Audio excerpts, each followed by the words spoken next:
Day 3 of 25 Days of Orville. Talking about Adrian Palicki today, Commander Kelly Grayson. Here we go.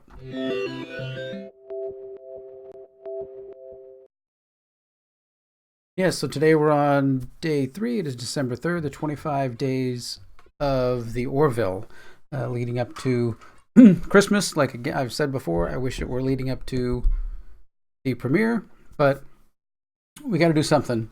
Got to have some Orville information and just ruminate, on all of the great things that we have in the Orville. So today, one of my favorite characters. I'm trying to think if I have a character that's not my favorite on the show. But Adrian Palicki playing Commander Grayson, also being Ed's ex-wife on the show, and that has played into some antics.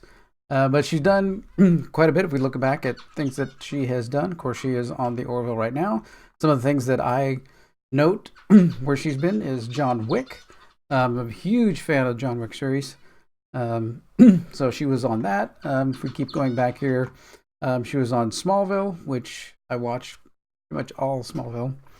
So she was in an episode of that. Just a lot of TV shows, a lot of different things that she's been in. Just, I'm sure many of you have your own favorites where you've seen her before. But it's great how she fits in with the rest of the cast, and how her character is a pretty strong character. I mean, if you can't get to, people can say, well, you can't get to being, a commander and not be able to make hard decisions and be able to do things, like she needs to do and be tough. So you can't say that she's some kind of Mary Sue or anything like that. So that, we're just giving her, right away the, all of the abilities. She is tough. We know that she's tough. So let's go through some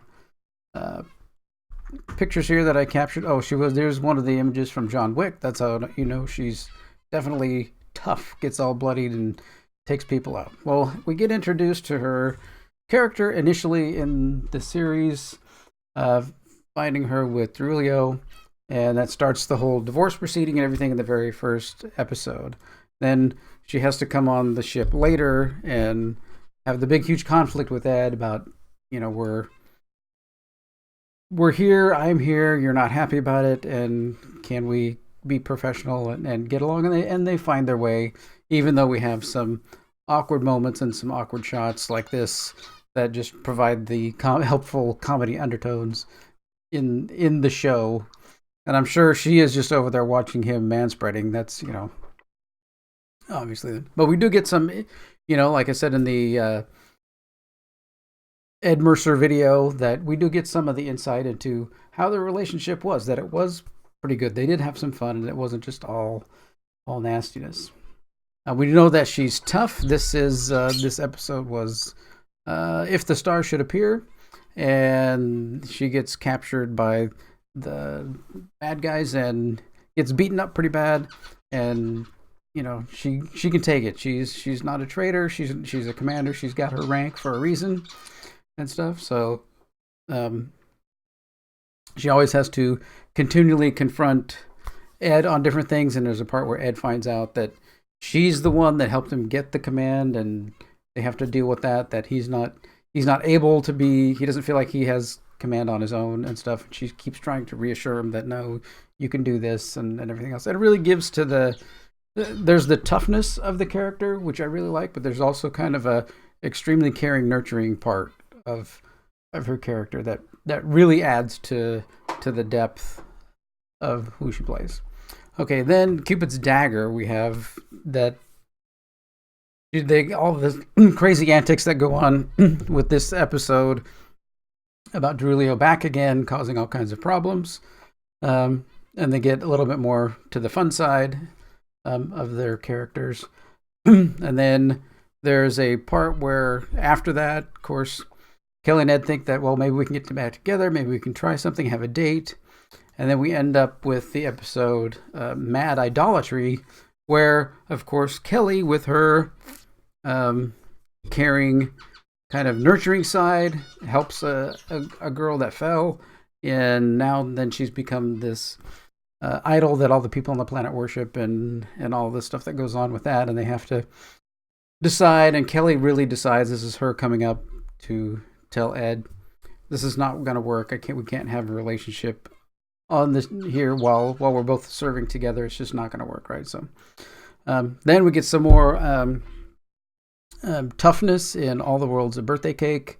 For being born in the wrong month, they get thrown in prison, so into a jail kind of thing, and they have to try and escape. A little more toughness that we see, and still not dismissing Bortus as his strength. They really play all this stuff very well. They don't get into the identity politic kind of stuff. Bortus, you can't do this because you're a man or anything like that. It's always just like, you have natural strengths, Bortus has natural strengths, and we're going to use those together in common. Then we get to the tomorrow and tomorrow and tomorrow, where she has to play two, and this is where her, she really gets some good of her Adrian Palicki's acting ability, where she can play a younger, more partier version of herself and a newer, more mature version of herself. And they do some very incredible, special effects here, where they're actually touching each other, like she's grabbing her arm, like she's grabbing herself. There's no twin, that's, her, but they've done visual effects to put them together somehow, and just amazing stuff that they're doing. They walk around each other and past each other and hand each other things. Stuff that they were trying to do way back in Star Trek The Next Generation with Data, how they can hand the other person something. Laura was there once, and he put a little glass down on a table, and then 2 seconds later, Data picked it up, and not having to cut the scene or cut the angle or cut the view to another camera to be able to, like, okay, now switch to the other side kind of thing. But now it's all being done seamlessly, and just really great. One of the videos I'll do will be about all the effects and stuff and the wonderful things they're doing here in the Orville. Okay. So in this episode, of course, Ed finds out, that she wants to still have her party self and stuff in tomorrow. And that kind of leads to different things, and they break up, and then it causes them not to accept the second date. And then it leads us into the road not taken, which causes us to get a grittier version of Kelly. And through that whole thing, we get them back together, and then she wakes up, and we get to where she does accept the second date again, and the universe is put back right. So I love her character, how she's so strong, and not needlessly strong, and not blindly strong, but that,